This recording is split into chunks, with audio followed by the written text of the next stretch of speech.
Nifty गिर रहा है, एक हफ्ते का रन अप 3 दिन में खत्म कर दिया, गैप फिल कर रहा है लगभग। एक और है जो केडिया इकोनॉमी है, उनके कोई कुछ समथिंग सीईओ वगैरह होंगे, आई डोंट नो, बट वो सीएनबीसी आवाज पे आए थे। उन्होंने एक चीज कही थी, मैंने पहले भी आपसे डिस्कस किया था ना, कि निफ्टी जो है वो 15,200 तक आएगा नीचे, बट उन्होंने कहा था कि आईटी को शॉर्ट मत करो बिकॉज राउंडिंग बॉटम पैटर्न पे खड़ा है आईटी। बिल्कुल कहा था ना मैंने आपको, हमने पिछले वीडियो में इसके बारे में डिस्कशन किया था। वो शायद वो नेगेटिव सेंटिमेंट एक्टिव हो गया मार्केट के अंदर, जिसकी वजह से निफ्टी गिर रहा है। बट आपने अगर ध्यान दिया होगा तो स्मॉल कैप और मिड कैप में वो इफेक्ट नहीं कर रहा है कुछ भी, वो चल रहे हैं अच्छे से, क्योंकि एफआईआईस की बाइंग आ रही है। तो जो छोटे छोटे स्टॉक्स हैं जो हरियाली फैलाते हैं मार्केट के अंदर, रिटेल इन्वेस्टर्स के पोर्टफोलियो के अंदर, तो वो जो स्टॉक्स है वो अच्छे चल रहे हैं, स्मॉल और मिड कैप। तो मार्केट में इंडेक्स में अगर अपॉर्चुनिटी ना भी हो तब भी आपको स्टॉक्स में बेहतरीन अपॉर्चुनिटीज मिल जाएंगी, बस ढूंढना पड़ता है। तो मैंने जो पिछली वीडियो में कहा था आपको ब्रेकआउट स्टॉक्स कैसे ढूंढते हैं, राउंडिंग बॉटम पैटर्न किस तरीके का प्रॉफिटेबल पैटर्न है मार्केट में, सबसे बढ़िया पैटर्न है, इसमें सबसे बेहतरीन रिस्क और रेशियो होता है,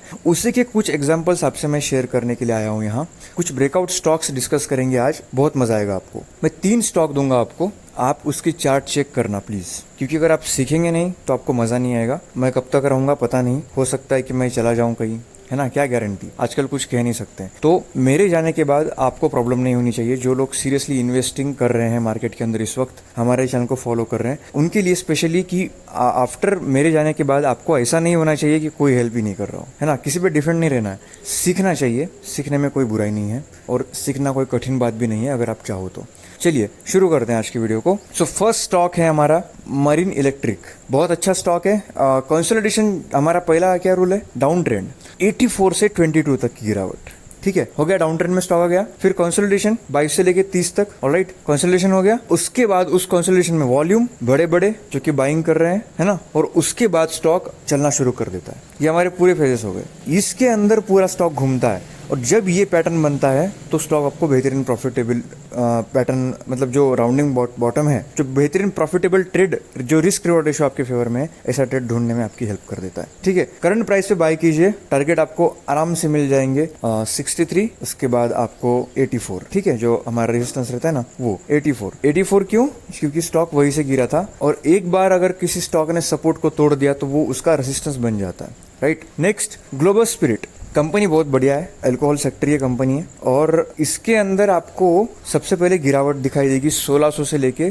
लगभग 800 के पास में, ठीक है, ट्रेंड डाउन हो गया। फिर 700 और 900 के बीच में, 750 और 900 के बीच में कंसोलिडेशन के बाद ब्रेकआउट, वॉल्यूम भी है, फंडामेंटली बहुत अच्छे इस कंपनी के। करंट प्राइस पे बाय कीजिए, 1600 के टारगेट के लिए आपको मिल जाएंगे। बैठ के आराम से बैठे रहिए और बाय करके छोड़ दीजिए उसको, आराम से पेशेंस टेस्ट होगा आपका, हो सकता है, बट आपको प्रॉफिट एंजॉय करने को मिलेगा, इस बात में कोई दो राय नहीं। अब इसको रिस्क रिवॉर्ड रेशियो देखो, 900 पे खड़ा है स्टॉक, 700 का 700 750 का रिवॉर्ड है आपके सामने और 150 का रिस्क है, 1:5। इससे बेहतरीन और क्या मिलेगा आपको, इससे कम रिस्क रिवॉर्ड रेशियो में आप कहां बाय करेंगे, है ना, छोड़ दीजिएगा इसको, बाय करके आपको रिटर्न जरूर मिलेगा। नेक्स्ट एमआरपीएल, बेहतरीन पैटर्न है, ये भी सेम है, एक तरफा गिरावट, डाउन ट्रेंड, उसके बाद कंसोलिडेशन और फिर अप ट्रेंड, लगभग 60-65 के आसपास चल रहा होगा, तो इसको यहां आप बाय कर सकते हो, और स्टॉक आपको दिखाई देगा 120 के पास में, पहले 93 फिर 120, ठीक है। ये 2 टारगेट के लिए आप बाय कर सकते हैं एमआरपीएल, बहुत मजा आएगा आपको। ये सारे स्टॉक्स को देखिए, बाय करना ना करना ये आपका डिसीजन है, मत कीजिए, लेकिन स्टडी के लिए रखिए जरूर। इसको आप देखिए कि जो मैं कह रहा हूँ, जो स्टॉक्स के अंदर हो रहा है इसकी चार्ट के अंदर, उसको देखिए आप, ताकि आपको नेक्स्ट टाइम जब ऐसा पैटर्न्स मिले तो आप उसको देखो। उसके लिए क्या पता है क्या, उसके लिए हमारे पास डाटा होना चाहिए।